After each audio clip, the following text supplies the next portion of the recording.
Hi everyone, today I would like to speak about 3 small changes should you not underestimate to introduce into your speaking examination in order to see how much these 3 small tips going to help you to yield positive results in your speaking part of the examination. So without a further ado, let's get down to the tip number 1, and which is be original.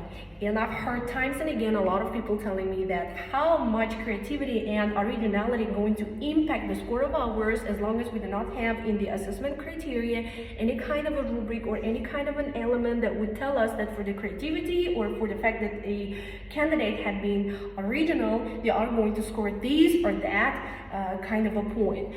I do know, I do understand your concern, but I want you to take this seriously. A small kind of a psychological trick, you may say, so that has been actually proven. So have you ever wondered why do people are prone to remember the things that are of the first kind? Whenever they encounter something for the first time, their brain is hardwired. It's actually not there, but everyone's brain. Our brain is hardwired to make a judgment in a following fashion.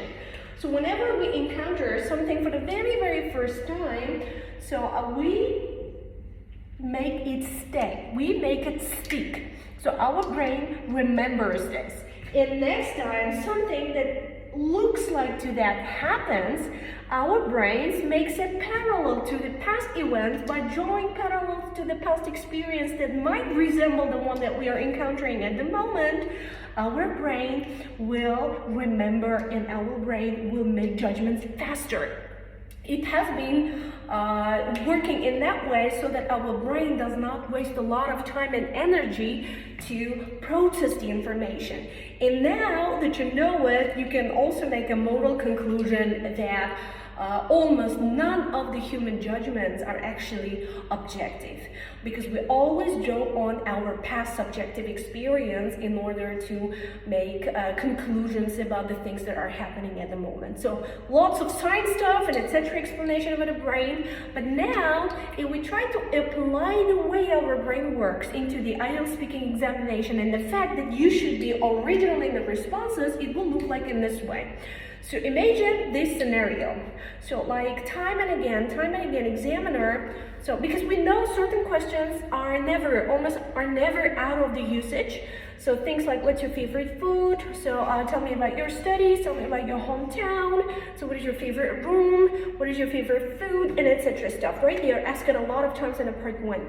And I'm sure if not every second student, but every third student who enters the IELTS examination, and if they were to be asked a question about their favorite meal, in Uzbekistan, of course, so a favorite meal of 90%, maybe 80% of the people would be pilaf, right?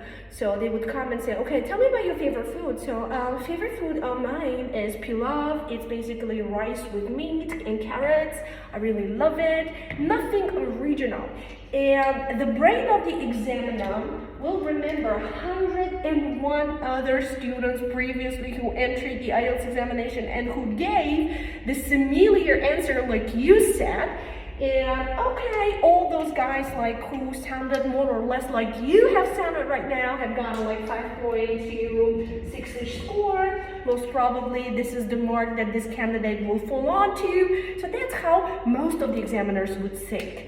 But if you were now, imagine another scenario. If you were asked a question, what is your favorite meal? And you would pause a little bit, like a small pause, and then you would say, so there are loads of delicious meals in the Uzbek cuisine, but there is one that stands out from the other types of the meals that I personally prefer consuming, and that would be moshki chara. And this is a type of a meal that is made da-da-da-da-da, and you would explain and you would give a little historical background if you have some of which related to that meal, right? You will explain how you got to try that food for the first time and how that food actually differs from pilaf. You can also talk about nutritional value of that meal if you are after gaining your proteins and you want to gain them in an organic way as much as possible, and etc. So you see there are lots of actually explanations that you can dwell on and you can support your favorite meal with.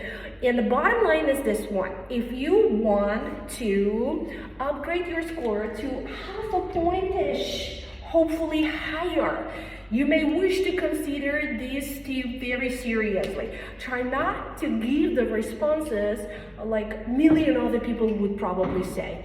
Say, for example, what's your favorite, what is your favorite room? Like every second student might say, oh, my favorite room is my own room. And then, of course, by the classic of genre, the reason why would they like their room would be because no one can touch me. As if like if you are in any other room, people would just come and they will touch you, right? So, but I'm sure you got the message. You got the most important takeaway. And takeaway, so actually there are some more to this tips, but today I believe if we digest and process this information, and most importantly, if we take it and apply it in our speaking, we start seeing some positive results. So take this away from you, away with you. So try to be original in your responses, meaning that do not sound repetitive like many other people would also sound were they given this question. So I hope you find it helpful.